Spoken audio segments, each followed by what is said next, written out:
Hey there, boys and girls of the YouTube world. Today, the Duff Dog and I are going to see if we can't get this 1938 Ford Deluxe that hasn't been running since 1962, running for the first time in 63 years, Duff says. Right there, that's the one, 1962.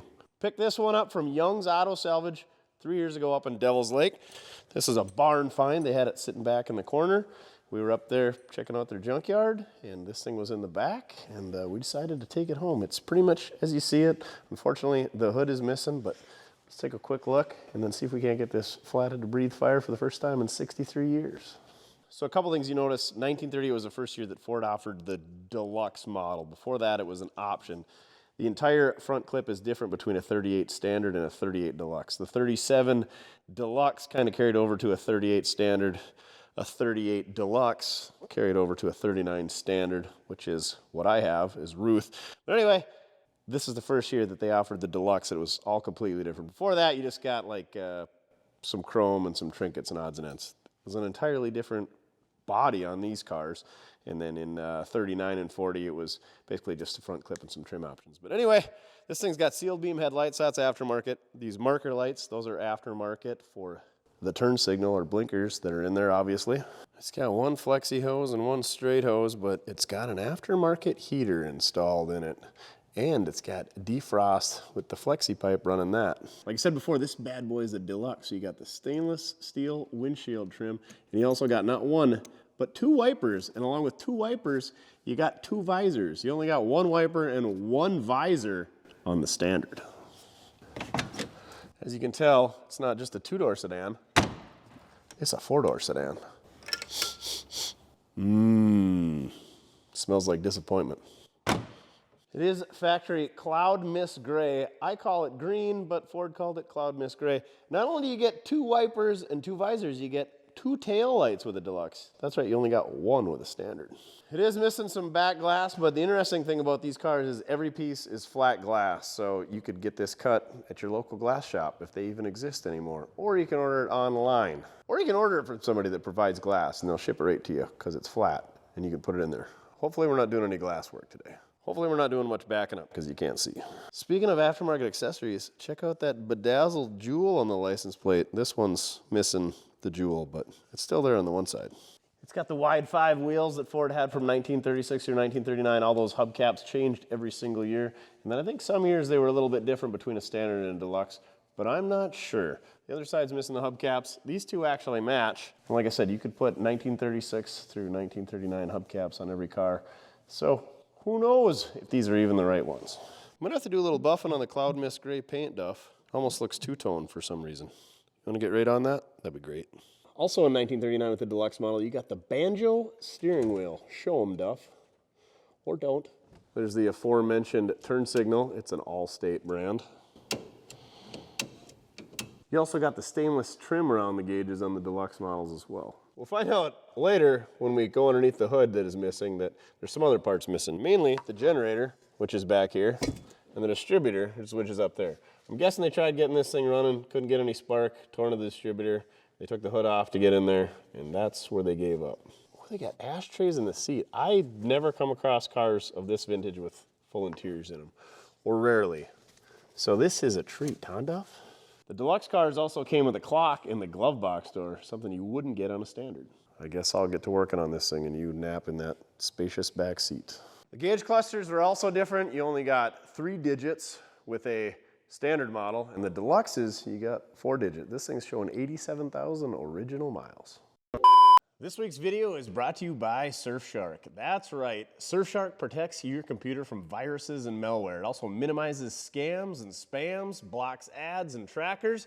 Protect yourself from data breaches and hackers. Don't forget snoopers as well. As someone who thoroughly enjoys cookies, the kind of cookies that I don't like are the ones on the internet. Surfshark VPN protects you from those bad cookies. Not only does Surfshark do all of that and more, it offers a 30-day, no-risk, money-back guarantee. Surfshark really does do it all. It offers 24/7 protection. Not only does it offer 24/7 protection, it offers 24/7 tech support as well. You can get it for unlimited devices. Surfshark also scans your files before you download them to prevent viruses from ever getting onto your computer or other electronic devices. I use Surfshark not only for improved security, but also for better online deals and cheaper flights as well. So head to surfshark.com/Mortske or use the promo code Mortske at checkout for 4 extra months at Surfshark VPN. And a big shout out to Surfshark for sponsoring this week's video. Now back to your regularly scheduled shenanigans. So here we go. This is the 85 horse model of the Flathead. Here's our belt. We're probably going to need that when we get the generator on there. Somebody was clearly trying to get it running well after the 60s because I don't think they had plastic Prestone jugs in the 60s. Well, looks like the dipstick's coming out with the belt. It is over full of oil, which is better than being empty. So this is the 24 stud version of the Flathead. They also made a 21 stud version. You can tell by the 2 bolts in the center between the center 2 spark plugs. If it's got 3 bolts, it is a 21 stud. So I know it's bass backwards. If you got 3 bolts, it's a 21. 2 bolts, it's a 24. I would think 3 bolts would be a 24, 2 bolts a 21, but you just got to remember it's bass backwards. Should have a model 94 Holly on there. It is free. That's what you want to see. Although, where is our throttle linkage? Well, it's over here, just not hooked up. But yes, the carburetor is free. And usually if the carburetor is free, it means the engine's gonna be free. This thing was sitting in a garage when we picked it up. I would imagine it had been sitting there for a long time based on how it looks. With that back window knocked out, if it would have been outside, that interior wouldn't have looked nearly as good because there would have been a lot of real big critters living in there like Duff is currently living in the back seat, just soaking it all in. We interrupt your regularly scheduled shenanigans to bring you this Mortske Minute on Allstate. That's right. Allstate, the insurance company. So Allstate, the insurance company, started in 1925 when Sears and Roebuck, yes, that Sears and Roebuck, reached out to its patrons and said, we've got a new line of tires and we want you folks to name it. So send in your submissions and you get a chance at a $5,000 cash prize for choosing the name of our newly released tires. So who won that? Hans Simonson of none other than Bismarck, North Dakota. That's right, a local boy won $5,000 in 1925. You could probably buy a brand new house in 1925 with $5,000. There was over 2.2 million submissions. Hans sent in 31 different ones. One of them was Allstate. And that's how it all started. The tires were released in 1927. The insurance part wasn't developed until 1931. Yes, that's right, mail order insurance came out in 1931 with Allstate. They opened their first brick and mortar store in 1934 in Chicago, Illinois. And they are still headquartered in Glenview, Illinois to this day. Allstate broke off from Sears in 1993, and in 1995 they became their own company. Not only was Allstate a tire and an insurance company, they offered lots of other things over the years. Notably, in 1952 through 1954, they offered the Allstate car, which was none other than a rebranded Henry J, which they made just under 24 of them for that 2 or 3 year span. They also offered rebranded motor scooters, fire extinguishers, heaters, radios, turn signals, lighting, motor oils, spark plugs, basically any accessory and part that Sears offered was rebranded as Allstate for your automobile. They also offered trailers, camper shells, specialty tools, even home garage door openers. But unfortunately, by the late 1970s, Allstate was only the insurance portion of Sears' catalog. There you go, everything you never wanted to know about the Sears Allstate conglomeration. Now back to your regularly scheduled shenanigans. This week's battery sponsor is Phoenix. You too can be a battery sponsor at mortske.com. Looks like the wire from our solenoid to our starter is disconnected. Also looks like we have a very small and corroded battery cable going to the solenoid. And our ground wire is in even worse shape and only attached to the body. Yes, I know these are 6-volt positive ground. We're gonna hook it up 12 volts because that's what I like to do. I like melting 6-volt items with 12 volts. Oh, there went the coil. Just puked all the guts out. However, I'm gonna go grab a new ground cable and we're gonna go straight to the engine so that we got the best possible continuity. I think I'm gonna grab a positive cable while we're at it too. I'm also gonna throw away this vacuum hose contraption with a splice and some clear faded hose going to black hose because I don't know what that's in there for. Tell you what, since we're putting some new cables on, let's go ahead and throw a 12-volt solenoid on there as well. And while we're replacing that solenoid, let's go ahead and bypass all the electrical to the car so we don't burn out anything that's in the car. Like the lights in the dash. I don't know what else we're gonna burn out. The blower motor on our fan. This guy right here. Horns, they don't seem to care about 12 volts. They're just real loud. Definitely don't turn 6-volt lights on 12 volts. They get real bright for a second. And then not so much. Oh, I love me some flexi hoses.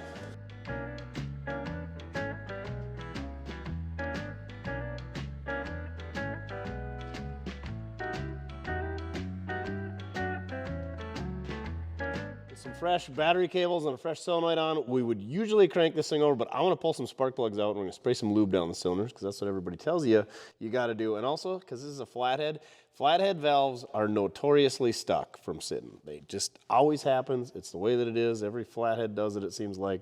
So I feel like we're going to be loosening some of those up no matter how long this thing's sat. If it's sat for 30 years or 60 years or 90 days, they're probably going to be stuck. So let's go ahead and pull them spark plugs out. It'll alleviate a little bit of stress on our starter system, and we don't like tearing apart starters. It seems like we do that a lot. So let's go ahead and pull some spark plugs out and see what they look like while we're at it. What? We don't even need a wrench. They're loose and they're mismatched. They're all cleaned up too, it looks like. All right, somebody's been here. That's an auto light. That was a champion. So maybe somebody lubricated the cylinders before they shut it down the last time, or after they shut it down the last time. Or while it's been sitting. Let's just hope somebody lubed it up. There's no stuck valves. Can't see a whole lot. Usually you can just see the top of one of the valves, maybe two of them. They definitely appear to have been cleaned up and then lubricated.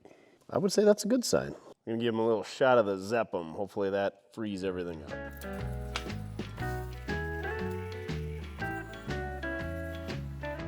What's this, more clear fuel hose? Or maybe the guy had an aquarium. Let's give her a whirl. Let's try the old loser switch, see if it turns over. I think I'm gonna take a step back just in case some of that Zepp comes flying all these cylinders with all the compression of that 85 horse flathead. Please turn over. Why do we have nothing? Is there a starter on the car? Yep. Well, our battery test's out, so on to the next item. Okay, if we hook our test light to our ground, test to make sure our test light works. Now let's see if our solenoid's working. Nothing there. Well, why would I have a bad used solenoid on the shelf? We're getting power to the solenoid with the loser switch. We're not getting any power out of the solenoid. All right, let's test the ground on the solenoid. How am I gonna do this? Just wedge that in there. Got a good ground. Looks like we got a bad solenoid. I'll go grab another one out of the stash. Solenoid number 3, here we go. Yeah, I've only put 2 on here, but the first one was 6 volt. And that one probably would have worked.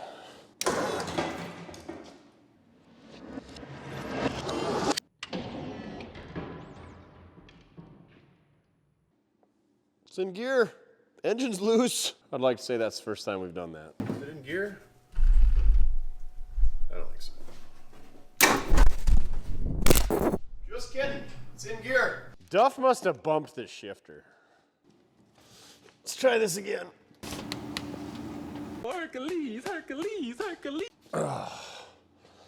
Not in gear. Did you bump the shifter? You look innocent. Here we go. Let's try this again. We're getting some compression on a couple of them.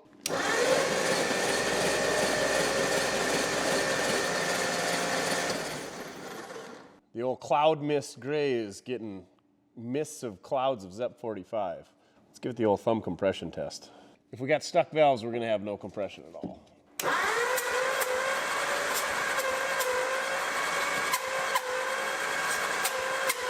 So far, so good, buddy. No RIDEs yet, though. There's our stuck valve.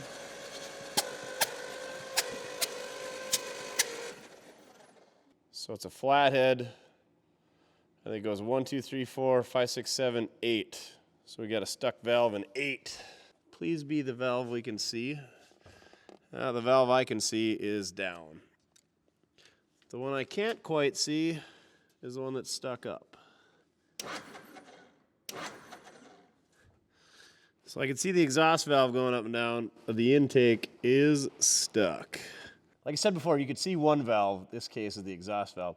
Since you could see it, you could put a screwdriver in there or a punch. You could tap on it and try to get it loose, but we can't get at the one that's stuck. So we got two options here. We can either pull the head or pull the intake. No, I don't believe in throwing rope in there or doing other silly things. It's just easier to pull it apart. These heads are a pain because they got studs and you got 24 bolts. The intake is 3/8 bolts instead of studs, so it slides off a lot easier. And then you can get at all of them, both sides, if there was to be one stuck on the other side, but I don't think there is. So let's blow this thing off a little bit to try to keep as much crap as we can out of the oil galleys and out of the intake area and see if we can't get a valve loosened up. The good news is these spark plug wire holders utilize 2 intake bolts, and those have already been removed for us. Oh, that's why that one's not out of there, because the wiring for the generator goes through it. Okay. I guess we'll just set that out of the way, maybe.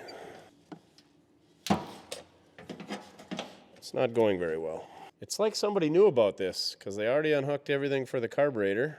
All we got to do is unhook our fuel line from our fuel jug here and pull those bolts out. The generator's already off because they're working on the distributor. Easy peasy lemon squeezy, weld this thing out of there in no time. Oil bath air cleaner's loose.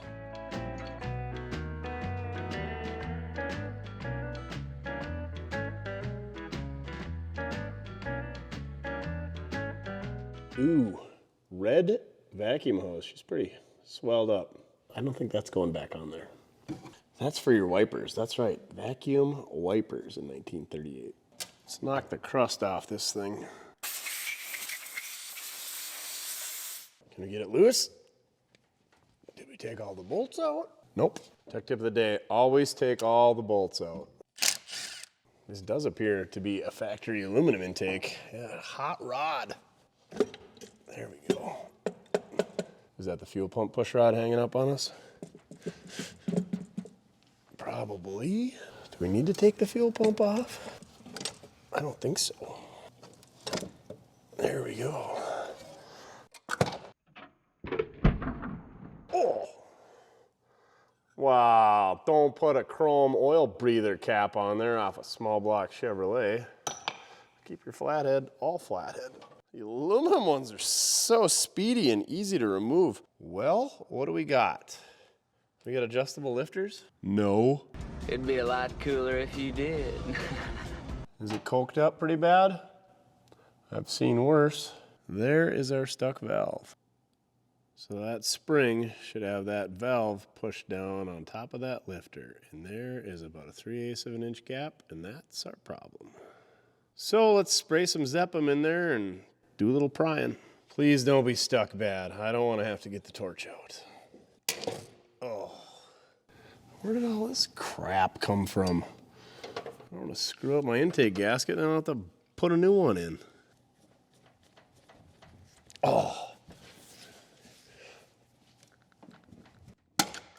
Oh, did it go? Yes! I'll Zeppum it up real good. Now we'll hook up our negative battery cable and crank this thing over and keep doing the prying and squirting until we get it returning all on its own. Like a big boy spring should. Who's a big boy? A little zip is good, a lot is better.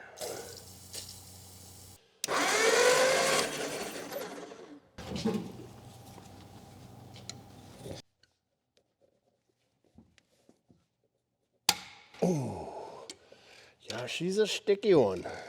It's kind of like playing how many licks does it take to get to the center of the lollipop? How many times prying this valve back closed does it take until it does it on its own? 1, 2, 3. A 1, a 2, a 3.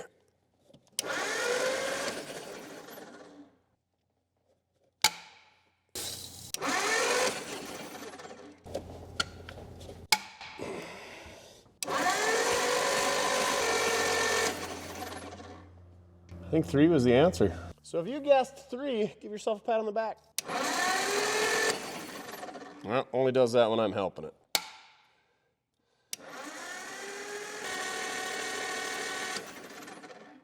We'll call it 4. So if you guessed 4 tries, give yourself a pat on the back. I thought that was gonna get ugly. I'm pretty impressed.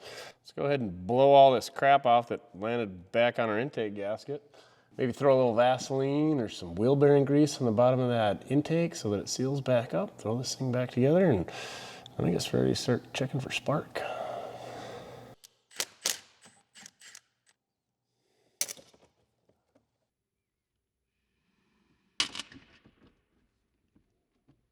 Disconnect your positive cable first.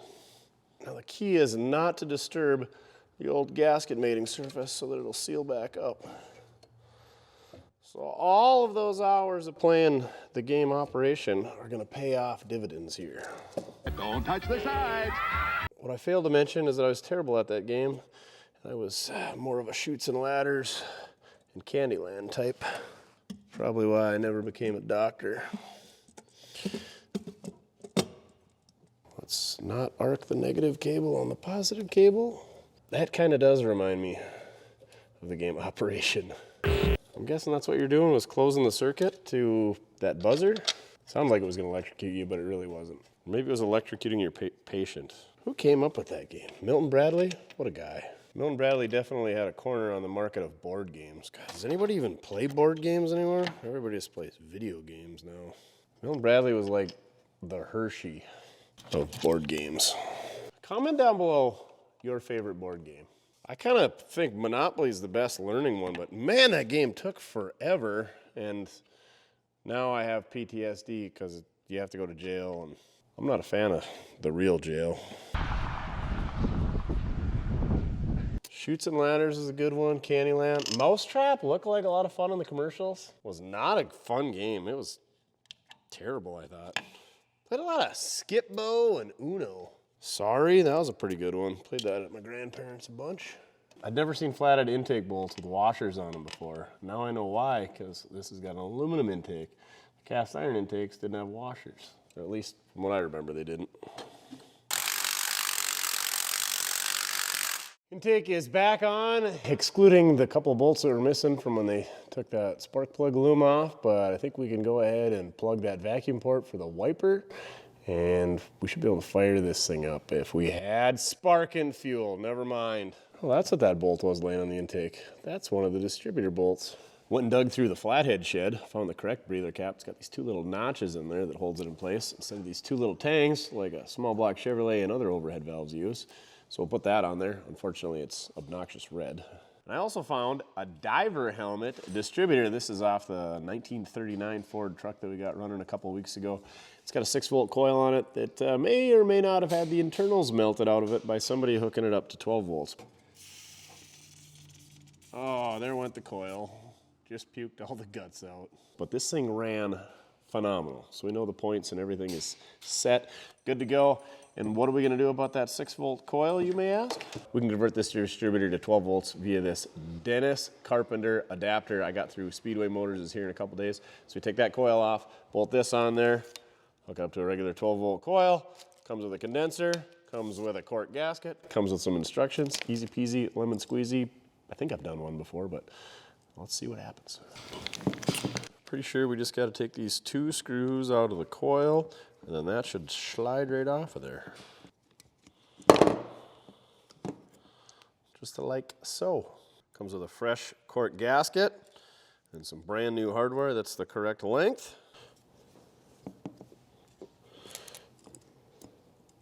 Speaking of cork gaskets, that is one of the downfalls about these distributors is they're right above the crankshaft, so they're at the very front of the engine, and they're down very low, so you hit a good puddle, and your driving experience has just ended for the significant future until your distributor dries out. We just got to install our condenser.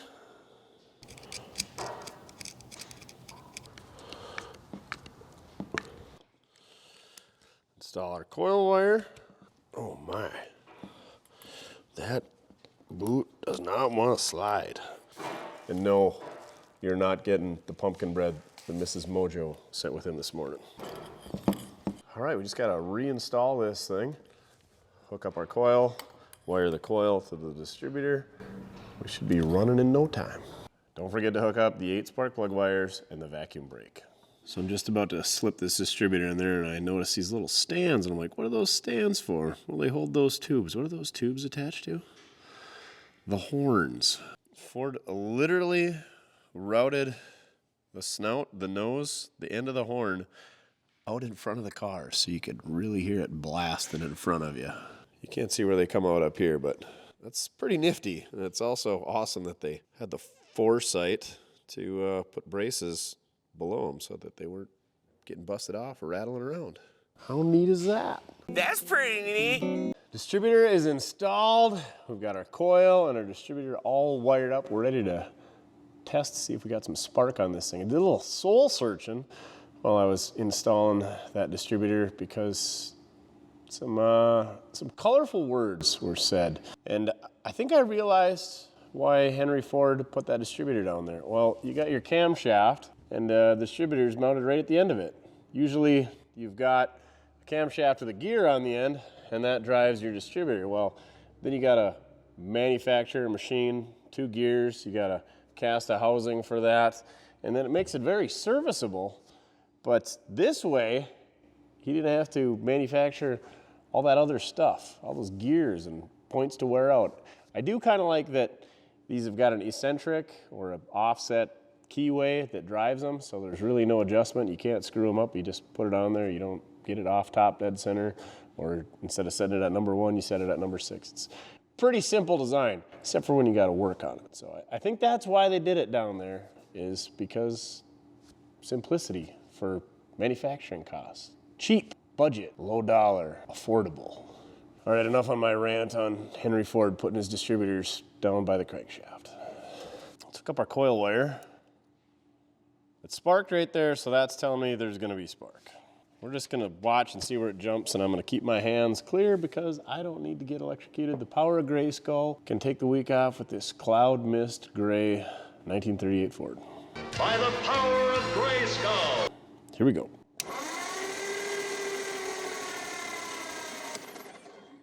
I don't see any spark jumping anywhere, but there's not any good spots either. Let's try this again.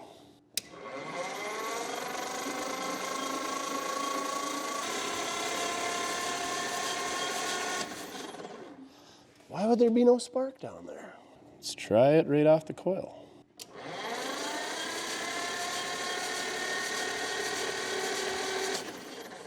So it's sparking up here. So we got options. It could be the points, but I don't think it's the points because we had the distributor running a week ago and it was working just fine. It could be the coil. We don't know anything about that, but usually coils are not bad. It could be my wiring between the coil and distributor, and it also could be that I installed that adapter incorrectly. I'm gonna do a little digging and I'll let you know what I found out. First things first, we're gonna test our coil. In order to do that, we're gonna hook up power to the coil. I'm gonna touch this to the ground and there should be a flash of spark when I touch this to ground, right? Here we go.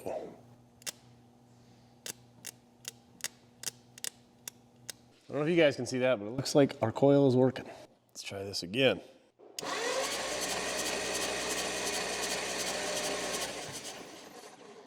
Let's remove that coil adapter cover off and see if I somehow screwed that up, which is entirely likely.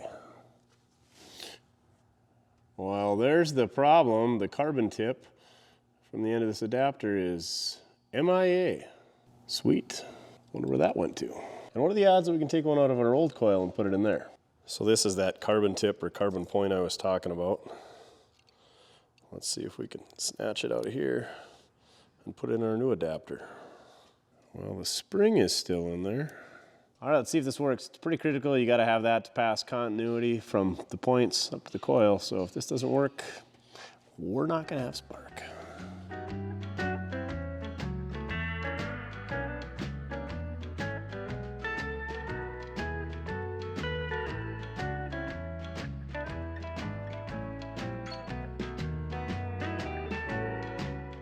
Here we go. Let's try her again.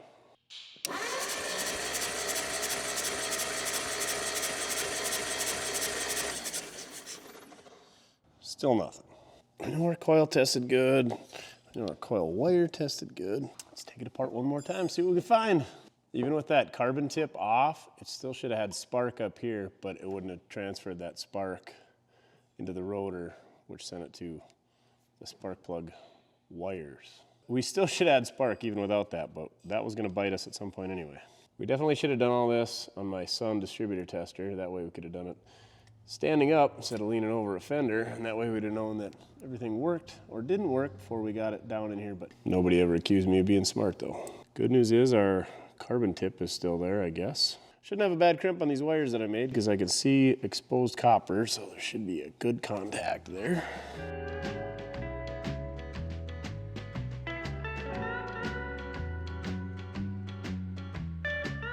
Let's try this again.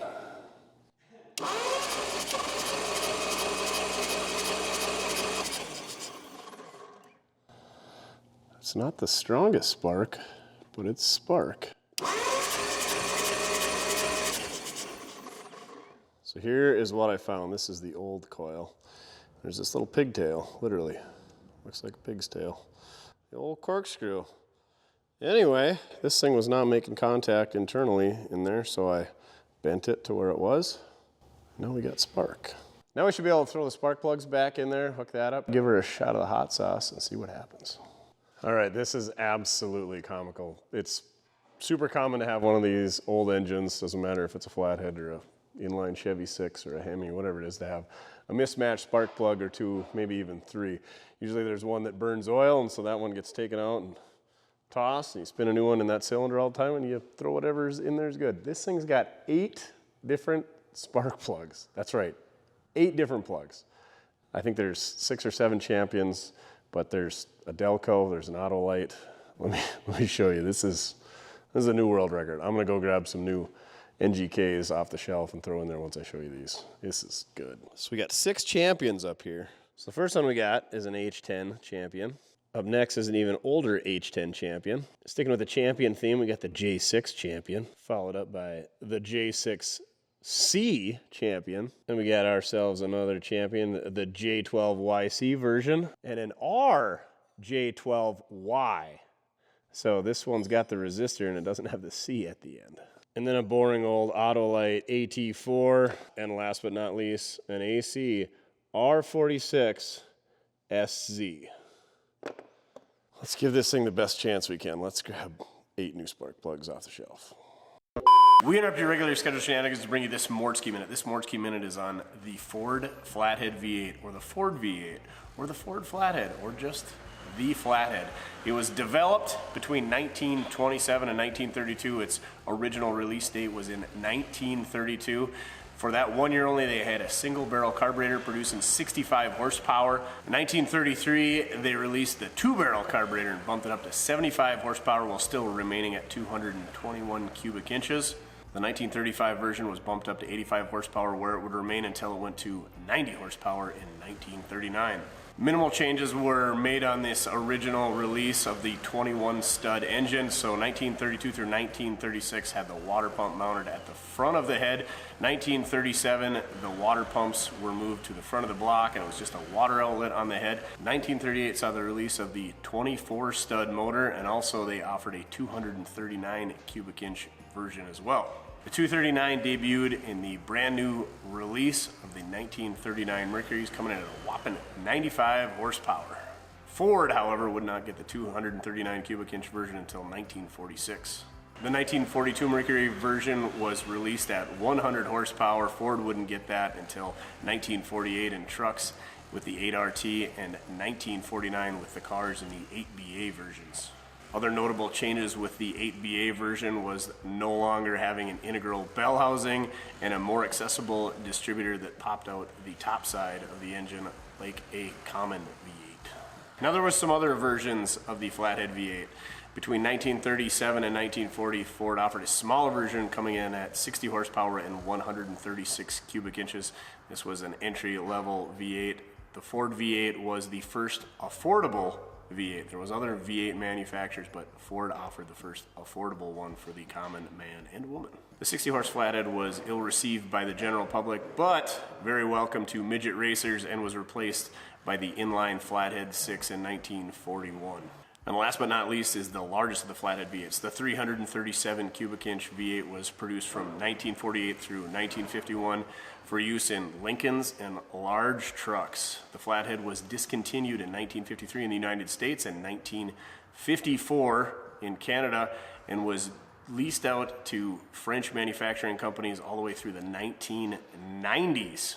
It was replaced by the ever so popular overhead valve Y-block V8.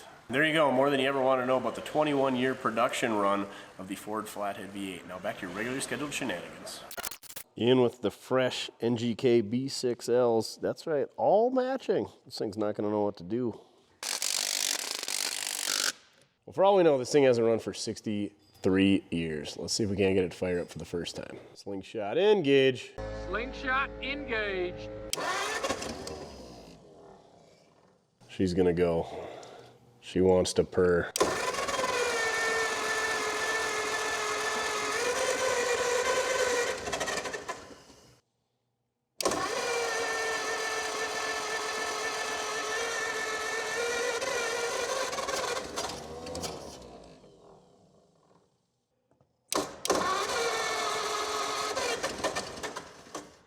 She's gonna go. Let's hook up a fuel supply and go from there. Holy buckets, no leaks. I can hear it pushing air into the carburetor. No way that fuel pump diaphragm isn't dried up. Let's give her a whirl, see what happens. The accelerator pump is still working. Crazy. We're definitely leaking some gas back there.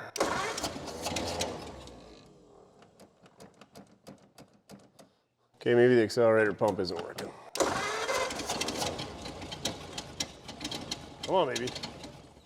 Oh, it's running out over here. It's ATF out of the exhaust. Somebody must have pickled this thing. I don't hate that other than it's making a mess on my floor.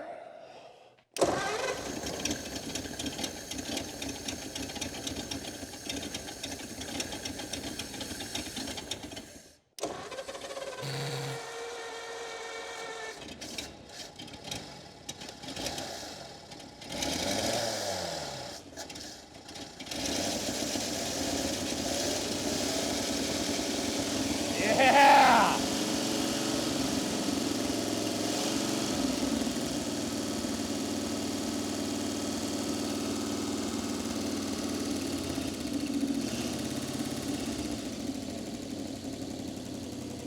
Just idling away.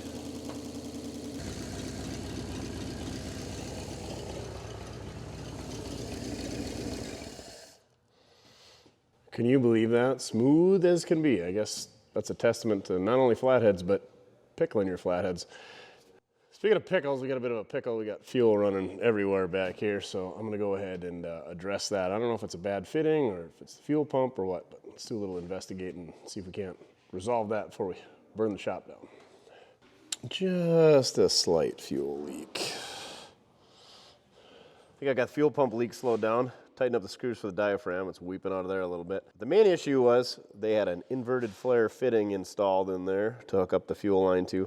And these require a compression style or an AN style fitting, I guess I'd call it. So stuck one of those in there with a barb on the end.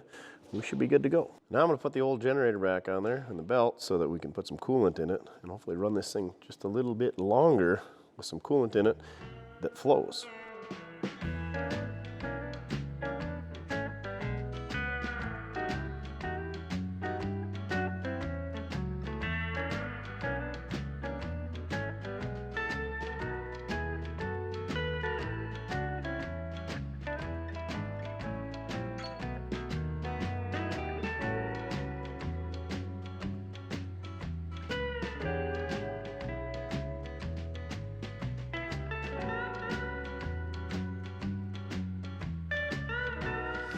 It's close, but that fan is not gonna work. I can maybe see if I can find another one that's got a little bit more offset to it, but at least now we'll have the water pumps turning. And they're gonna leak, no doubt, because that's what flathead water pumps do. We got our frayed belt on there that's a little tricky to sneak in there because the engine mounts on this thing are all sacked out. And if you guys know anything about flatheads, the crankshaft pulley sits very, very, very close to the U-bolts for the front spring. And when the engine settles, the pulley gets closer and there's not much room to get a belt in there, but somehow we snuck it in there. Both water pumps actually turn. The one on the passenger side was pretty stiff, but we got it to turn.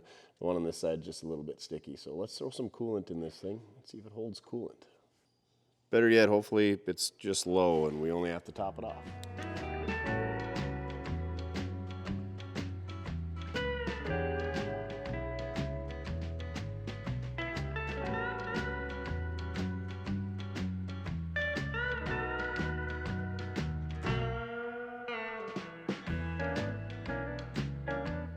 I'm not sure why these flatheads overheat. They hold like 5 gallons of coolant, so it takes a long time for that to all heat up, I guess. Anyway, we're missing a radiator cap, so I'm gonna dig through my stash and find a radiator cap.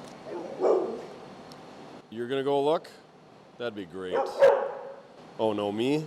Yeah, I'll do it. It's kind of a special one, like you. They're a little bit bigger diameter on here, so let's go do some digging. Think we got one upstairs? Go get it. We got shop zoomies.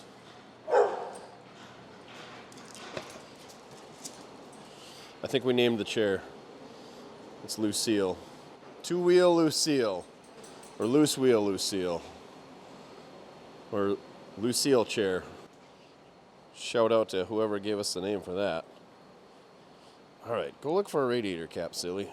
Now we need a name tag, like a license plate for Lucille. And we could sing the song. We'll have to learn the words. You picked a great time to leave me, loose wheel. Hey, I gotta do some work today, you know? If you could stop requiring all the attention, that'd be great. There may or may not be a 38 Ford grain truck in the yard that's missing a radiator cap, but there's a 38 Ford car that has one. Surprisingly, I don't see anything running out the bottom. That'll likely change once those water pumps start turning and the seals break loose. Let's take a look in the fuel tank and see if that's worth putting fuel in and trying to pull it up through the fuel pump. I'm guessing it's not going to look good, but let's give it a whirl. May the odds ever be in your favor. And may the odds be ever in your favor. Shut up. Is this the same cap as the radiator cap? No, they're different. Easy with the schlong, Duff. Boo! I just gave you a treat. Come on now. Oh, let me guess. This neck has too much of a curve for us to get in there. Going to the deepest depths of 38 Ford fuel tanks until we run into stoppage. Crap. Well, that's not going to work. There's just too many bends to sneak it around the tanks. Speaking of bends, my neck bent in the way that it shouldn't bend, and ouch. Hurts to go either way. Left is real bad today. But enough about my problems, and on to more of my problems. Let's lift this thing up in the air. We know it runs. The transmission should work. The clutch is probably stuck, but we'll get it loose. Let's lubricate the mechanical brakes. That's right. For once, we don't have to bleed brakes. Mechanical brakes are great for revivals because they don't lose fluid. And they always feel like you got brakes, but they don't break. Also, it'll give us a good chance to look at the bottom side of this thing while it's in the air, and maybe we can sneak the hose off and sneak the old schlong inside the fuel tank and see what's going on in there. So let's get this thing raised on up. Between my chair and my neck, I should definitely get the good parking spots. Let's take a look at the bottom side of this bad baby. First off, you'll notice all the ATF from when they pickled the thing. So pretty excited about that, not gonna lie. Here's the aforementioned U-bolts that hold the front spring in place. That's real tight between the lower crankshaft pulley. And the belt is really hard to fit in there when it gets close to these. All right, now time to geek out on some cool old Ford stuff. So straight axle, transverse leaf spring. Instead of parallel going this way, it's transverse. Again, manufacturing costs, you only had to make one spring as opposed to 2 on each axle. Mechanical brakes. Cool part about these ones is it's cables instead of a whole bunch of linkages and rods and levers. The bad part is I don't know much about these, and if they're anything like park brake cables, it's not gonna end well for me or the cables. I got the old knee action friction shocks over here. That's right, no hydraulic shocks. I think these are fluid filled, but maybe not. I don't know, there's a zerk or an adjustment or something up there. Usually these things are seized up, broken off, all that good stuff. I'm sure we'll find one that's broke off. There was a lot of companies like J.C. Whitney making brackets so that you could put tube shocks on these cars back in the day though. What are you doing, stealing my zip ties? Yeah. Oh, okay. It's coming out of your paycheck. Okay. There's where the ATF was running out. I think that's that little heater muffler deal. That must have been where all the ATF was sitting, and okay, maybe some of it's coming out of the rear main. We're not worried about that rope seal. That's what they do. But the exhaust actually looks intact, so that's nice. It's even got the splash aprons intact. Usually these are long gone that are on the engine. Oh, let's give her a tug. Oh, she seems sticky on this end, but it's pulling on this end. Or no, what's it doing? I don't know. Brake things. So similar to your emergency brake on a late model, it's just a bunch of rods and cables. Look at that. Glorious old cloth wiring. Speaking of cloths, somebody lost their tablecloth. Our guest host is here. You want to introduce yourself? Sure. You got a nickname yet? Who got you a chair? Yeah, I might need it. You ever driven one of these? No, what is it? 38 Ford? No. Did you ever have a Flathead? Yeah. Was it any good? We used to have a 39 and a 40 On the farm? at the farm, 2 doors that we used to drive. Oh, cars. And then a 50. Good motors? Junk? They were all right. Use them for rabbit hunting. They got put through the paces, you're saying. Yeah. Well, that was Lynn. He's picking up a Turbo 400 for Stupak, and I traded for a 302 Ford, it looks like. I think it's carbureted, or is that Ford's throttle body thing? I don't know. It's got wires going to it. Oh, yep, that's a throttle body setup. Anyway, it's still got a distributor, no ECU. We'll use it in something someday. Moto's plugging away on the 389 400 over here. We're about ready to prime it up, test some oil pressure. All the lifters are in and the push rods are in. I got to do a little adjusting. You have a running this afternoon, right? Yep. Okay. Once we find a distributor. Oh, yeah. That was the real reason we wanted it for this fire triangle, right, Duff? The Triangle of Flames, as Johnny Cash wrote the song. All right, let's continue looking at the bottom of this 1938 Ford Deluxe. Well, judging by the grease, we got some leaks and it's been serviced, so that's always something you want to see.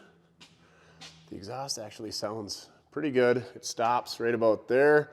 35 to 40 Ford frames are all pretty much the same thing, and they're notorious for rotting out right in here because you got these two pieces of metal that come together. All this dirt sits right in there and rots them out. And it's always worse on the passenger side. This car is surprisingly good though. Same deal on the driver's side. It sits not only on the inside, but it also gets between the two. But it's really dry over here. All right, back to this exhaust. It had a little mouse house action going on in there. We evicted those suckers though. Blasted them right onto the radius rods and the rear axle. Good grief, the shocks look like they're hooked up in all 4 corners and functional. We lucked out, Duff. Guess we want to check out this tank. We can pull this plug out. We might be able to sneak the old schlong in there. Check her out while we're at it.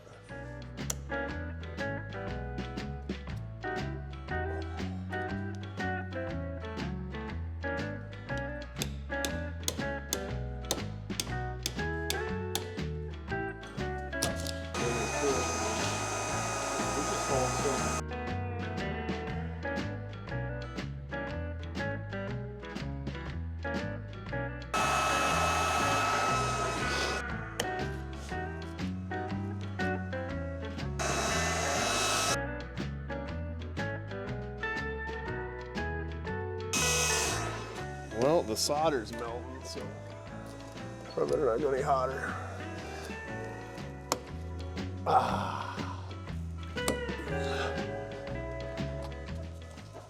That feels better. There we go. Now, if we didn't melt too much solder out of it so it leaks, let's knock the crud out if we can. Oh, uh-oh. Need some 1962 gas. God, that stuff smells so good. Dab a little on you. Let's get it on my new gloves. Now we're cooking with bad gas. Hoofda. All right, that thing's about done dripping, so let's plug it back up. Let's go ahead and pull the plug, check the diff while we're here. We'll do the same thing on the transmission. We'll lubricate what we can on the brakes, drive line, check the transmission, all that stuff while we got her up in the air. I think she's plenty full.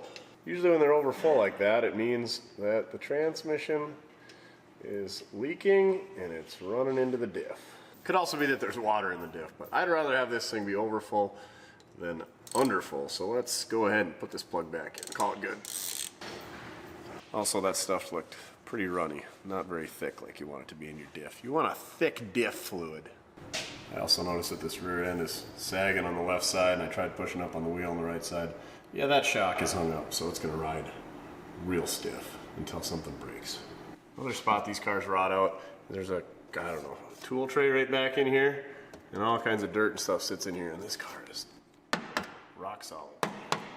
This is a really nice 87-year-old car. Gotta grease our torque tube right there. Grease all of our pivots for our brakes. Maybe throw some penetrating oil on all of those. Gonna go ahead and grease all our tie rod ends as well.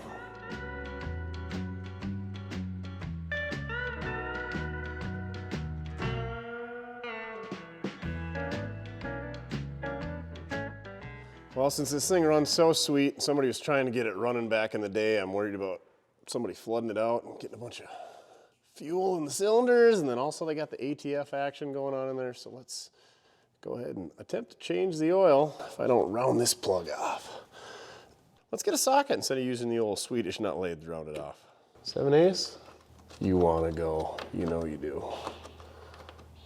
Just use a hammer and a punch to change your oil. I feel like that's the size. I'm guessing somebody already got it with the Swedish nut lathe, or maybe ran over a rock pile and bunged that up. So let's get a file and clean up that hex so that we can get our 7/8 socket on there.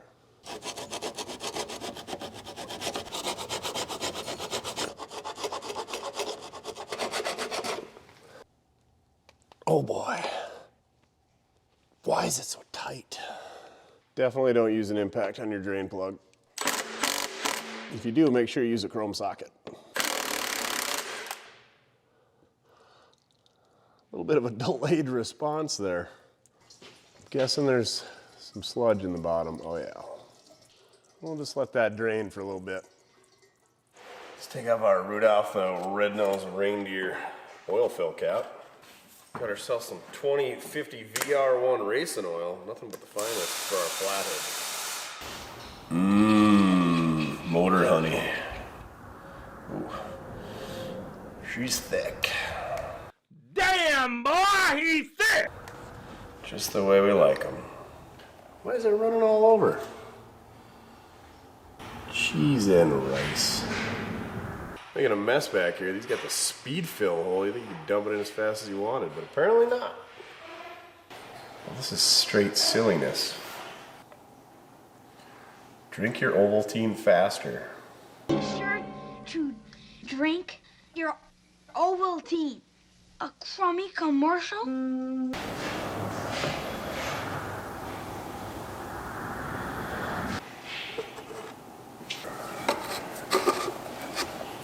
that it's topped off with engine oil, topped off with coolant, let's fire this thing up and see if anything changed.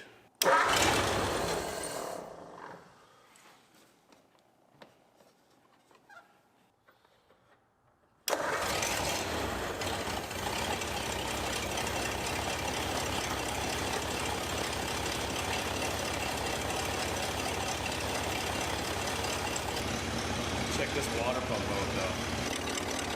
I feel like that's supposed to be turning.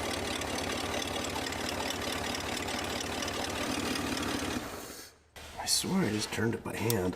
Ooh. God, it's not turning. I guess we'll work that loose.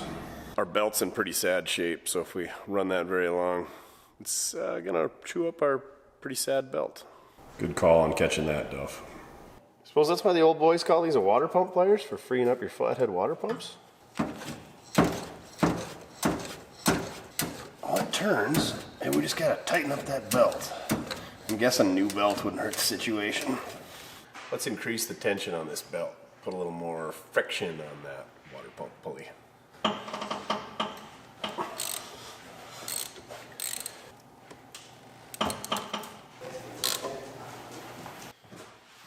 Now let's see if it turns. Perfect.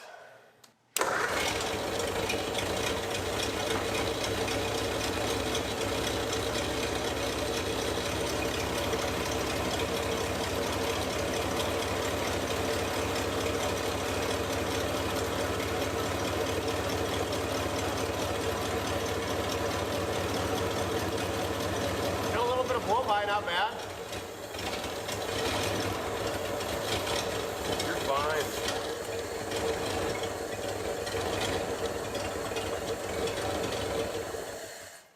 grab our Mojo Craft magnetic screwdriver. Get yours at mortske.com. Turn that idle up just a little bit.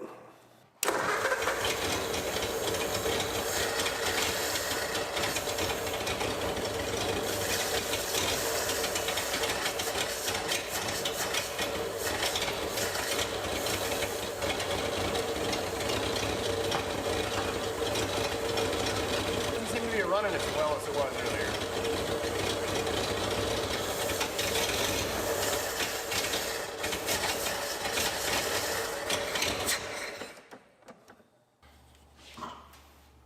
It's not hitting on any of the cylinders on this side for some reason.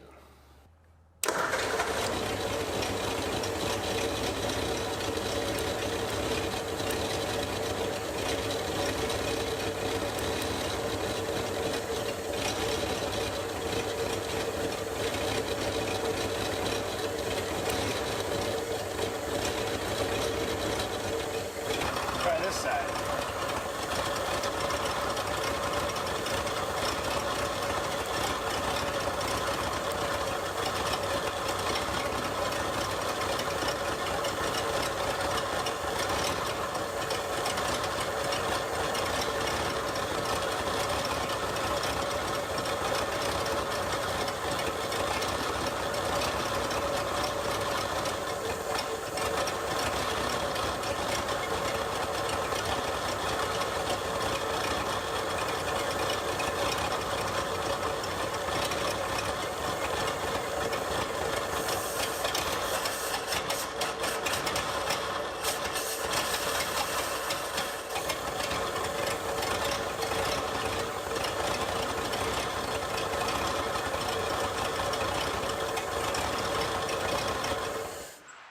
I don't get it. Those are all kind of the same on that side.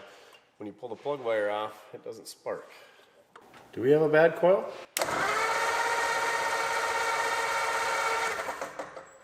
There's all kinds of spark there. Let's try a different coil just for S's and G's. I always say it's never the coil, and here I am trying it. All right, let's try it again, see what happens. Hopefully it runs better. If it makes any difference, this coil is not grounded, but I don't think that matters. And it's very warm.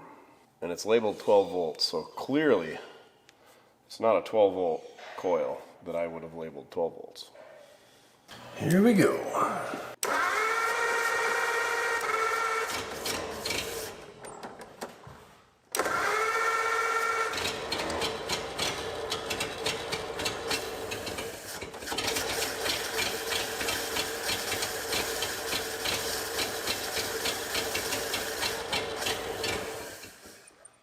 I don't think it's the coil. It seems like it runs even worse. Maybe our new Dennis Carpenter condenser is the issue. Let's go grab one of those off the shelf, throw it on there, see what we can figure out. New condenser installed, let's see what happens. Problem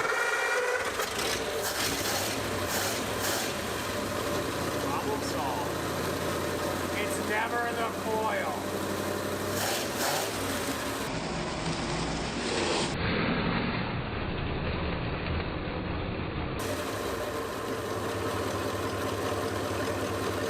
Belt is ready to exit the stage.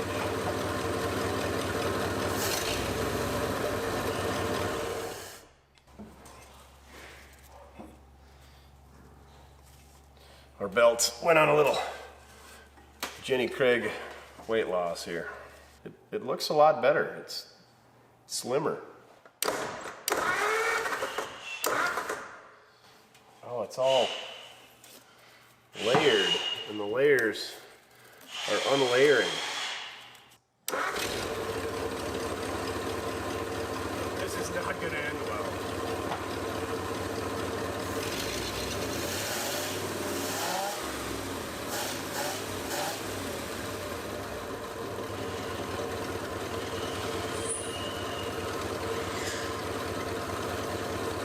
Seems all right, I guess.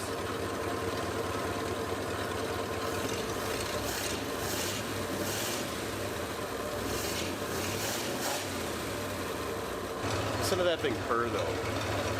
Real nice. Let's try the clutch quick.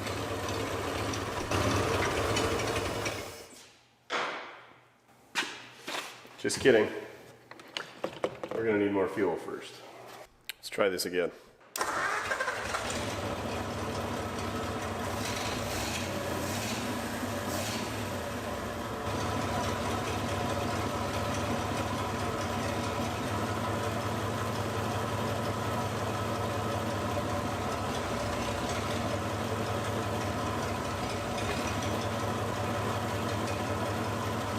Let's run this thing around back, get her all washed up.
Got all the heat in her, water pumps are still turning. We're just burning some oil off the manifolds and heads and everything else. So let's give her a bath.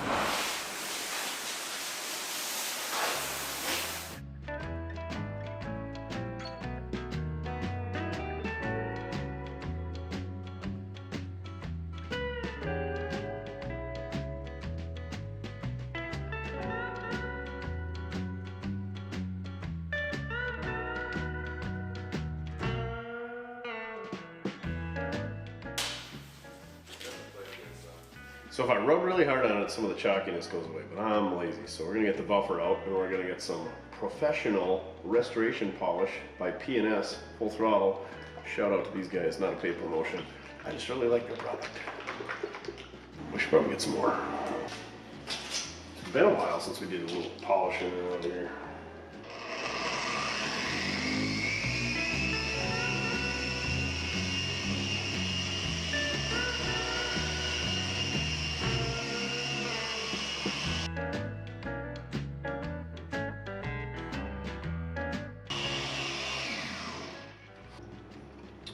I don't know if it's this pad or if it's what's on here or what, but this is not cutting it very well. Let's change it up. Let's grab a different pad. All right, we're taking off the green. We're putting on the yellow.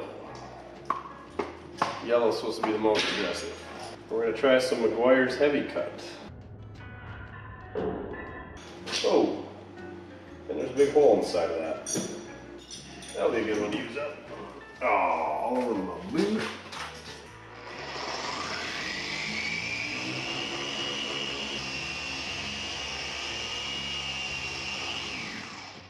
I think the McGuire's is all water.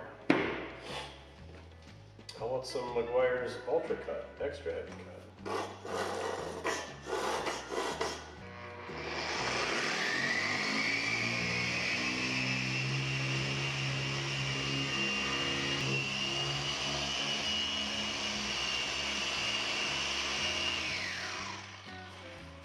Wipe that down and see how she looks.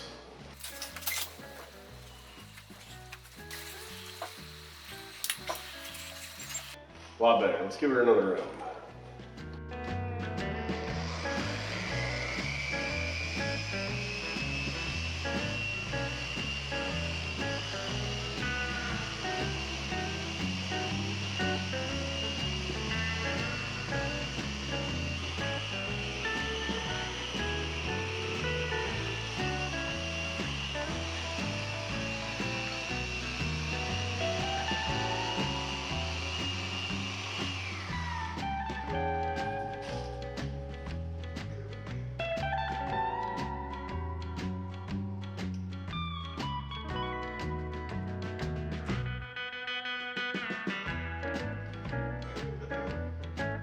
Perfect. Only 3.5 more doors to go.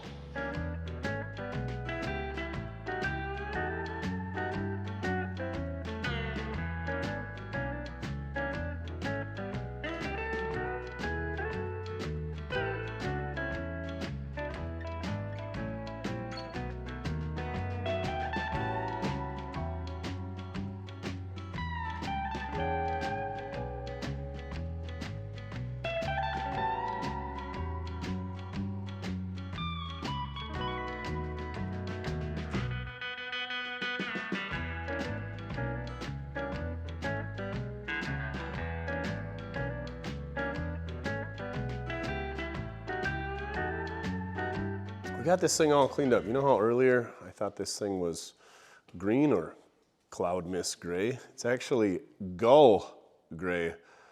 We have determined from the original paint swatches back in the day, the paint options. Wasn't a lot of options, and actually in 1938, cloud mist gray was not available. You could only get gull gray.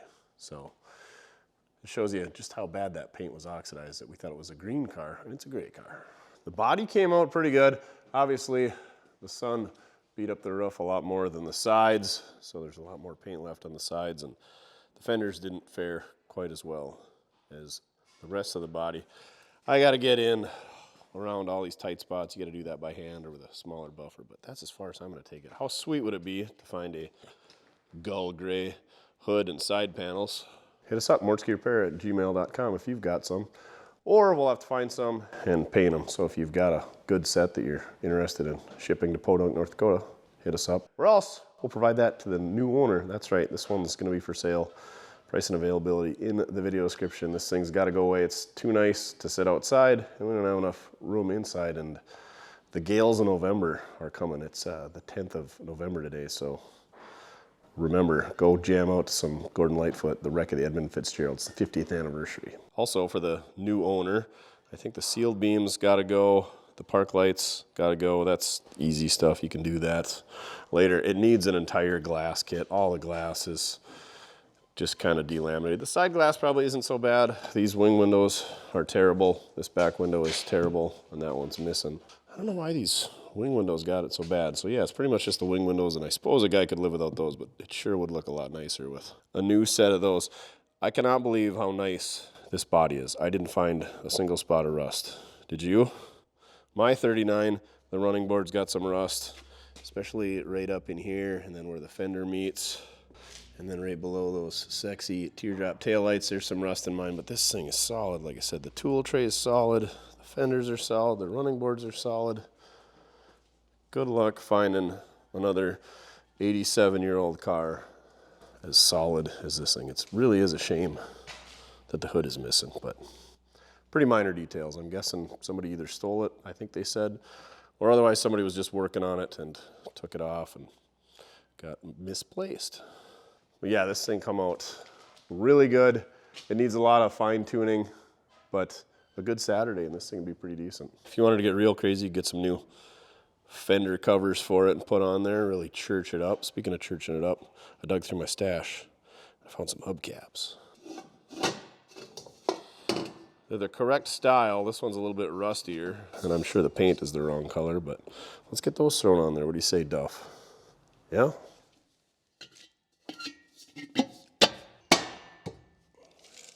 Oh yeah, way better. Did you clean that other one up for me? God dang it.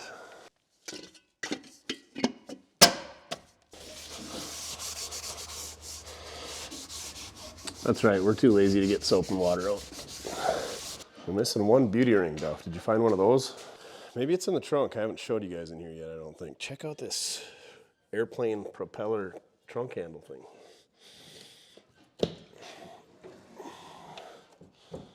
Oh, shoot. What's this? Oh, that's the divider that goes between the seat and the trunk. I think that's a side panel. Yep, that's the side panel for that side. These are the little wood inserts that go over your tool tray back here. Was that an old bank deposit money bag? Maybe it was a tool bag. Speaking of tools, every old Ford was prone to breaking down, so it's even got some of the original tools. It's got the Ford part number on it, M81A-17017, so the 8 means it's a 38 part number. Got the old Ford pipe wrench. Oh, cool, and it's got a square drive on the end. That was for taking your plugs out on your transmission and diff to check those. Wrench and a pliers. Looks like the factory bumper jack down there. One more wide 5 hubcap that doesn't match the other ones on the car. No beauty ring though. Look at how solid that tool tray is. Literally every speck of dirt and dust from driving up and down gravel roads ends up back here. And that's usually rotten. It's so bad in my other car that that latch is torn loose from the back panel. There is just a little bit of rust on that lip where that weather stripping goes, but not bad. Yeah, they're pretty prone to coming loose, and of course that would get schmucked up anytime you backed into something too. She's pretty dang solid though, Duff says. Like I said, needs a little work on that latch like they all do. Look what I found in my stash. This one's labeled 40 Ford, but I always thought these were 40 Ford with all these smooth ribs in there, but maybe that's a 40 Deluxe. We'll have to verify. Anyway, this seems similar to what's on the rest of the car, so let's throw it on there. This will really church it up. It'd be super awesome to find a set of factory stainless steel spider caps for this thing, but I don't have any of those, and those are like unobtainium. Keep dreaming. Oh yeah, that's way more gooder. Set of bead earrings and caps really ties her all together. Really tied the room together. It's crazy how different that car is after a good wash and buff job. Well, I don't even know about good, but a wash and buff job. Attempt anyway. So here's the rest of my wide 5 stash. I think this one's from a 3/4 ton truck. That's a super cool cap. I like the V8 logo on that one. This is a rustier version of what we just put on that car. I'm not sure what these two are. I don't have many of them. I almost think that they're aftermarket because they're very similar to some of these other ones. But the V8 emblem in this one is a little bit smaller than those. And then it doesn't have the circle around it. Same deal on this one, doesn't have the circle. And then the V8 emblem is significantly smaller. And then I got a pile of each of these. These ones it's stamped, and these ones it's raised. So I think, what is that, embossed and stamped? Anyway, I got a pile of those. I'm thinking that those are like 36s, maybe 37s. Seems like I end up with a pile of 36 Fords. So they must have made a buttload of cars in 36, and I ended up with all the hubcaps. And maybe one of those piles is aftermarket, but yeah. Between the two of them, I think there must be, I don't know, 5 or 6 sets at least. Anyway, back in the totes you go. On a couple of documents inside the car. This first one is the financial statement of the Cheyenne Telephone Company, June 30th, 1944. I like the names on here. Everybody used just their initials, J.J. Elsas and S.J. Elsas. Well, the president and secretary, I'm guessing they were related. Plant and equipment, $49,000. Land and building, $5,000. U.S. bonds, $4,000. Cash deposit with linemen, $25. Anyway, well here, Social Security taxes, $153.02 in 1944. So it's kind of neat they would send this out to everybody. And then the other names, H.X. Hansen, Otto Sletton. I think Otto is kind of coming back as a name, along with Axel. But check this out. State of North Dakota Motor Vehicle Registration Card. The 2nd day of December, 1952, to a J.P. Waldy of Warwick, North Dakota. So I looked old JP up. JP stands for John Peter. Warwick is in the east central part of North Dakota, just a little bit southeast of Devil's Lake, North Dakota. It looks like JP was originally born in 1883 in the great country of Norway. And at some point he emigrated here. He was in World War II in 1917 and 1918. It looks like he was drafted. And then he died in 1967. So in 1952, he would have been, I think it was 84 years old when he died. And so, what, 15 years before that, he was 69 years old, still rocking this car. So it looks like I could find his parents, but no offspring, so he must have been a bachelor. But anyway, kind of some interesting stuff. The town of Warwick is not much anymore. 48 people, and it's declining rapidly. There's not a whole lot going on there. So there's your worthless information about the articles found inside of old J.P. Waldy's car. Now back to your regular scheduled shenanigans.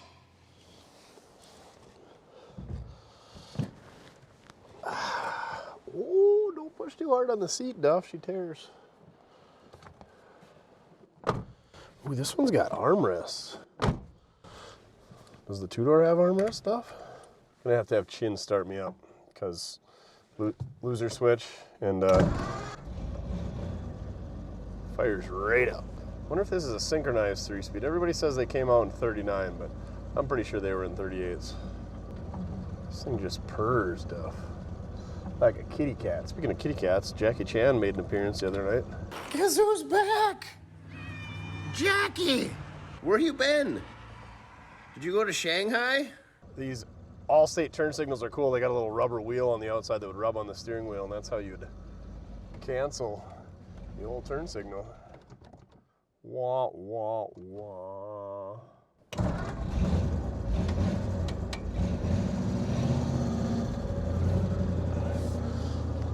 Hopefully the chattering comes out of the clutch.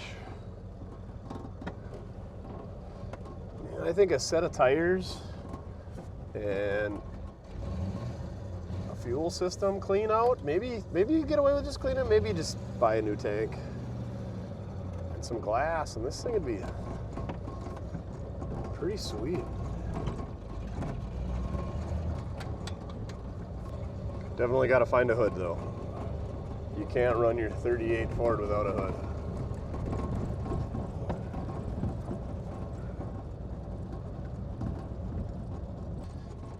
Yeah, that's the thing with hydraulic brakes. Feels like you got brakes, but you don't. I'm sure one of the cables or linkages is bound somewhere. And to be honest, the best thing to do on a car like this is to replace everything with hydraulic brakes. Get 39 stuff, or maybe even convert it to disc brakes, you know, to slow down all that 85 horsepower flathead. Definitely wouldn't hurt to do a complete 12 volt conversion, get all the lights converted to 12 volt, get rid of those hideous sealed beams up front, you know, get the turn signals working, maybe electric wipers, all that good stuff. Looks like our speedo is working. Then also get your fuel gauge and your oil pressure gauge, all that good stuff working as well. All right, a couple laps around the yard. Seems like she's ready for the open road, huh, Duff? It's got the Swan neck shifter. It's gotta be synchronized. We'll see when we shift for second. We ain't double clutching. Oh, those tires are flat spotted.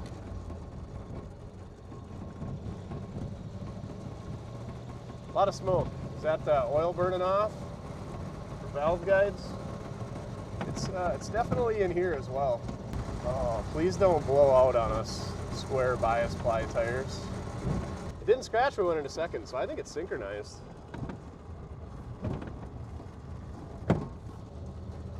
What was that? Did you hear that giant thud, Duff? Is that the deck lid opening and closing when we hit a bump? Third gear. Oh yeah, it's synchronized for sure.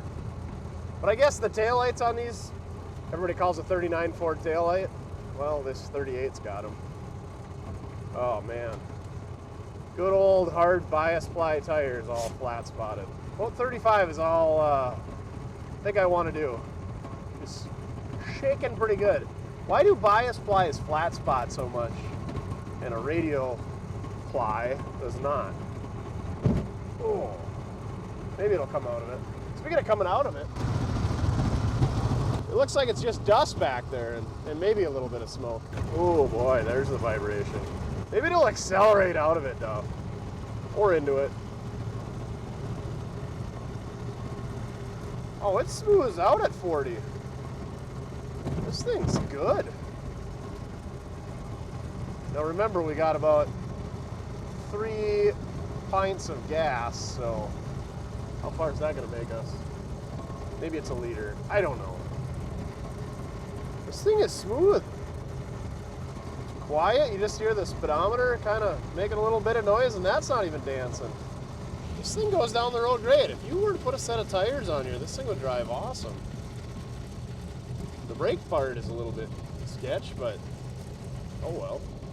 I don't see any coolant coming out of the radiator cap, so it must be running nice and cool. That is the beauty of not having a temperature gauge on a flathead, is it's not overheating if you don't have a gauge. Duff's got his eye out for ditch chickens. We did a little bit of that yesterday. Snagged up a limit in about an hour. Still got it in him. You dog, you. Definitely synchronized. Smooth on the downshift. I dig this thing. I hope four-doors make a huge comeback. They're obviously a lot more affordable than two doors, And also, I like the fact that I've reached that age where if you got friends, which I don't have a lot, but they can jump in the back seat and sit comfortably. It's easier to get in the back seat of this than it is a two-door. Plus, you got just more room for stuff. I don't know if you got more room than a two-door, but it's easier to put your stuff in the back seat. You know, put your groceries back there and whatnot. Four doors. Make four doors great again. Actually, don't. Nobody buy four doors. Keep the four-door prices low for me. Like, I think a 59 Cadillac four-door hardtop or a 59 Chevy four-door. Wagons are already insanely expensive, but like, there's some cheap four doors out. Even like 68 to 72 Chevelles. Tri-5 Chevys, four doors are cool. You don't have to convert them all to two doors, especially if you start with a really nice one. Just kidding. The really nice ones are the best ones to cut up because A, it upsets everybody, and B, you end up with a nicer two-door. Yeah, what other good? Oh, like 71 to 76 GM, big full-size cars. Like a 76 Electra, deuce and a quarter, or a 74 Caprice four-door. Great cars. Seems like the speedometer is getting noisier, but the needle usually starts bouncing when they get noisier. And this one is not. The old head unit could use a little bit of grease. Some lubrication. The neighbors are out picking rock, though. Not many more days like that. I think it was 23 degrees this morning, so once the ground freezes up, there'll be not much field work going on here.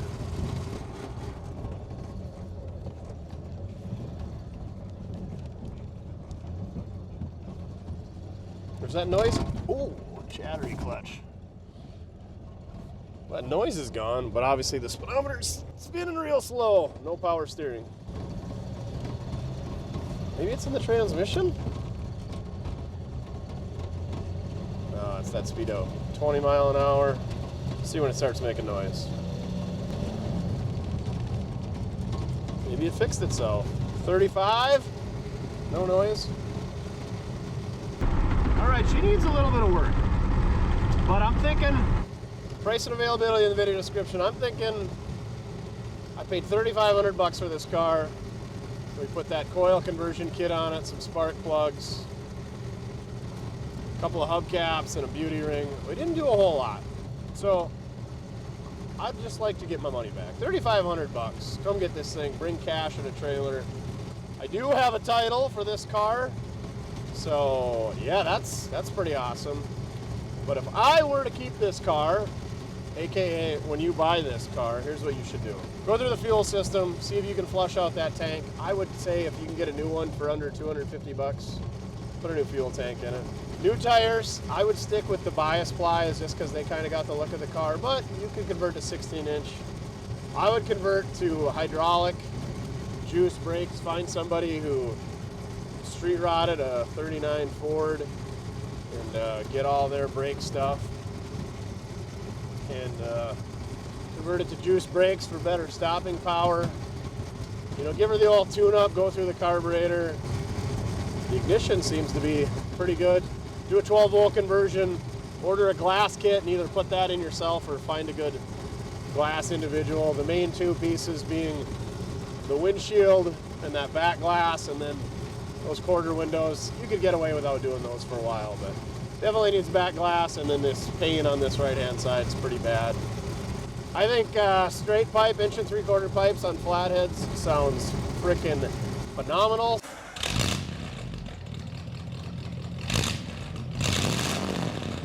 So I would do that, but you can just run the exhaust that's on it. It's pretty quiet. You got to round up a hood and some hood sides. These cars just look hideous without them. Getting rid of these sealed beam headlights, getting some factory style lights and bulbs. And then also you got to put a fan on this thing. I know guys that have run flatheads without fans and they say it's just fine, but I think you can find either put an electric fan on if you convert it to 12 volt, which I don't really care for, but I did measure the 36 Ford fan. This fan is 2-inch spacer, that 36 Ford is 4 1/4. So I think you could cut one of those down to like 2.5 inch and sneak it in there. Or just get a crab style distributor and put on here, or put the old style coil back on and leave it 6 volts. That would be up to you. But it definitely needs tires and a fuel system, and probably do a little bit of wiring, even if it is to remain 6 volt. You're probably going to need to do a little generator wiring and whatnot. Brakes obviously need to be addressed. But yeah, how many running, driving? Oh, Duff, 2 roosters, 3 of them, right there.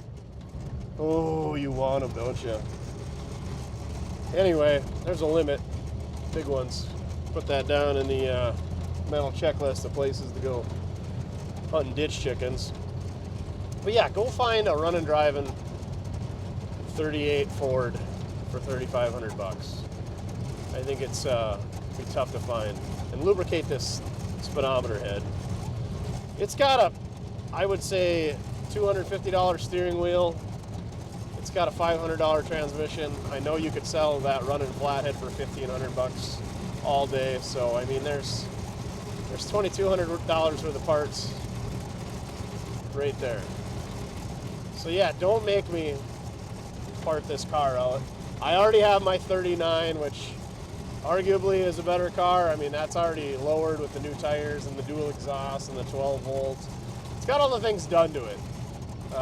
And it's a 2-door, so it kind of arguably looks cooler, but this would be easier to get in and out. So I don't need 2 of these cars. Like I said, mine is arguably better, so I don't need another one that's not as good as the other one that I got. So yeah, hit us up, mortskerepair@gmail.com. $3,500 bucks. Take this thing home, get it out of my yard. Because, yeah, without the engine being covered, it shouldn't sit outside. And again, with the back window not being plugged up, it shouldn't sit outside. So don't make me let it sit outside, because I am out of space. But if you do have a hood for this thing, hit us up. And if I don't buy it, I'll forward that information on to prospective buyers or the new owner, and they can get the hood from you and put on it, because this car really deserves a hood. I mean, even with these old crappy square bias plies, we're cruising 40 mile an hour down the gravel road. No problem. This is a decent car. I'm sure a lot of people are like, you got to do interior on it. They're probably like, you got to do paint. Go find an untouched 38 Ford that is this straight and rust free. Send me pictures. I'd love to see it. They exist, I'm sure, but they're probably either in museums or somebody wants $15,000 for them. So this thing is insanely dry, and it is very, very straight. Finish buffing the paint. You can do that yourself. That ain't gonna cost you nothing. But yeah, I would say you throw another, unfortunately, probably throw another $5,000 at this car, depending on how capable you are yourself and how resourceful you are in finding parts, and you'd have a dang nice car. That being said, you can probably go buy one of these cars, a nice one running and driving, for $8,000 to $12,000 already done. But if you're on a budget like most of us are, buy one for $3,500 and then pick away at it one piece at a time, Johnny Cash style. Oh, that synchronized transmission is nice. If only first gear was synchronized, and only those brakes were hydraulic already. If it had hydraulic brakes, I would probably keep it, because there again, there'd probably be another $500 worth of parts. This Flathead just runs so good. One stuck valve after sitting for 63 years. Crazy. Quiet exhaust. This thing's good, Duff.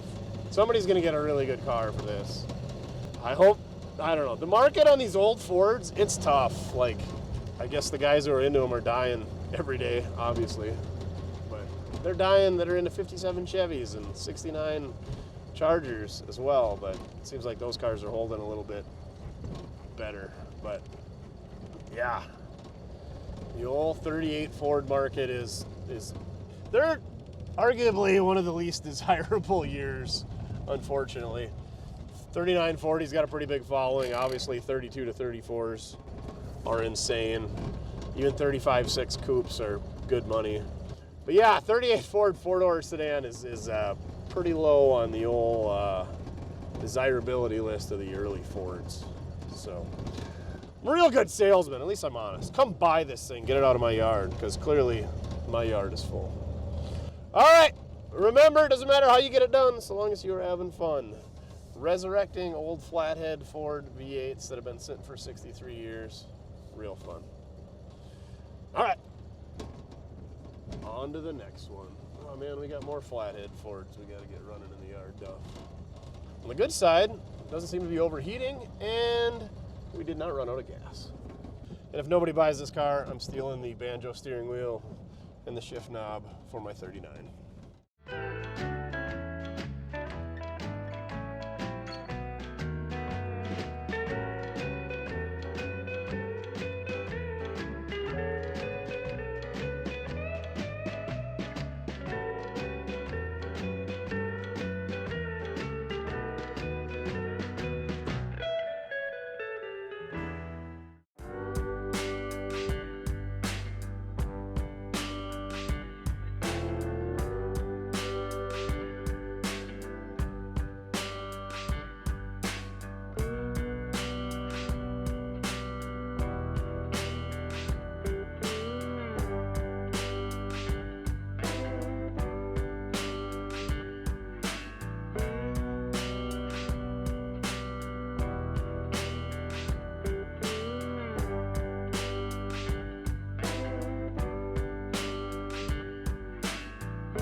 Today, the Duff Dog, the Mopar Madman, and I are going to rescue a 1938 Ford four-door sedan deluxe from a salvage yard. So we picked up another vehicle at this junkyard, which is Young Salvage here in Devil's Lake, North Dakota, which is now pretty much defunct. They're cleaning it out. There was an ad on Marketplace for a tow truck, so we snagged up a tow truck. And then I said, hey, can I get a tour of this place? And they said, yeah. And they're like, hey, you might be interested in this. So that's a 38 or 9 Ford. Well, it turns out it's a 38 Ford. It's a deluxe. They wanted to get rid of it, so we came back. Here we are. So they've had this thing for quite a while. It's sat in different buildings around the property. They would turn it over. They used to get it running, and then there was a problem with the ignition, so there's no distributor on the Flathead. It looks like it was last tagged in 1962. It's a 4-door sedan. Rear doors are suicide doors. I'm not sure if it was like this tan or if it was gray or what it was. I think Deluxes only came with the chrome windshield and then probably with both wipers. And then Deluxes have twin taillights. And then it's got wide 5 drums, which was from 36 to 39. And then it's got cable operated mechanical brakes.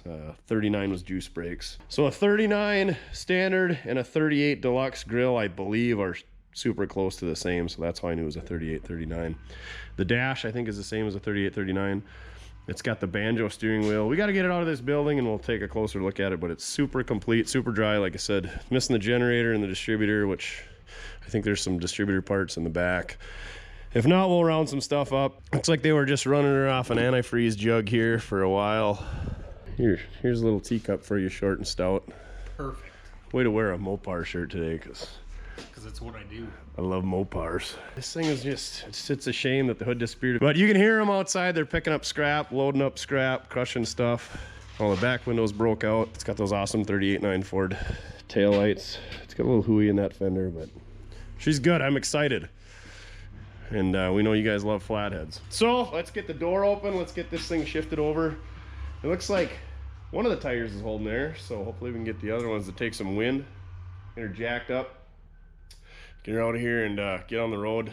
It's, what was it, 18 degrees? No, 20, 15 degrees. So it's Fahrenheit. So that's like 74 below in Celsius. So it's not real warm in here. It's not heated in here. The fluorescent lights aren't happy. Speaking of not being happy, that fan is Very depressed. is super depressed. But yeah, look at all this great stuff in here. We'll make another video on touring this yard. This is just scratching the surface. What did you say that radio is for? 58 Plymouth. 58 Plymouth radio, and just tons of gasket sets and oil filters, and there's a spark plug machine over there, and more donuts. Not the kind of donuts you're into, but exhaust donuts. All right, you know how to open this thing? Yes. Yes. Send her up. Send her to the moon. Ooh. Easy, Tiger. Oh, it's got the C clamp up there to stop it. So yeah, we got some hubcaps to move here. He's got a whole bunch of buildings full of stuff. I guess they took out like 900 tons of scrap and they still got more to do. The Mopar Madman said he used to drive by in here and there's a ton of cars. They did save some pretty old ones over there that are for sale. Like I said, we'll do a walk around in those in another video, but I am freezing, so let's get this thing out of here. All right. None of the tires would take air that didn't already have air in them, so we got her shifted over. Let's see if they all come apart. We'll snake it out of here. You follow me.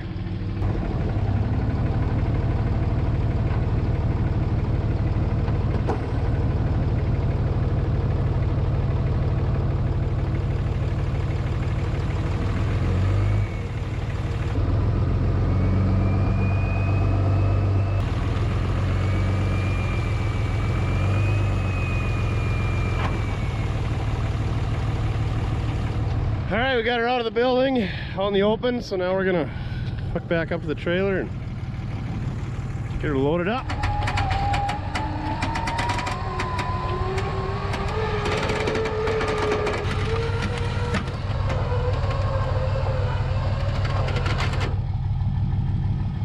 All right, we got her all tied down. We're gonna head to a nice warm shop to further investigate the old 38. Well, we're gonna give ourselves the nickel tour. A guided nickel tour, I should say. Was that a Hooters jacket? Dang. All right, be sure to check out the second channel for all the junkyard goodness we're about to see. 60, 61 Chevy pickup, 57 Cadillac, Studebaker.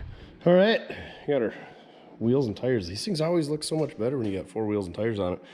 Our buddy Grumpy, him and his wife and kids were at a auction sale, and these hubcaps came up, and they said, yeah, they're like $5 for the pair or something, or $5 a piece. I don't know. I was like, yeah, snag them. So I only got 2, but I'm not sure if those are 38s or not, but 36 to 39 all are gonna interchange, but it makes it look a whole lot better. If that wheel was the right body color and we had a beauty ring on it, or even if we just had a beauty ring, it would look quite a bit better. It really changes wheels and tires and stance, make or break a car. So yeah, this thing looks way more gooder.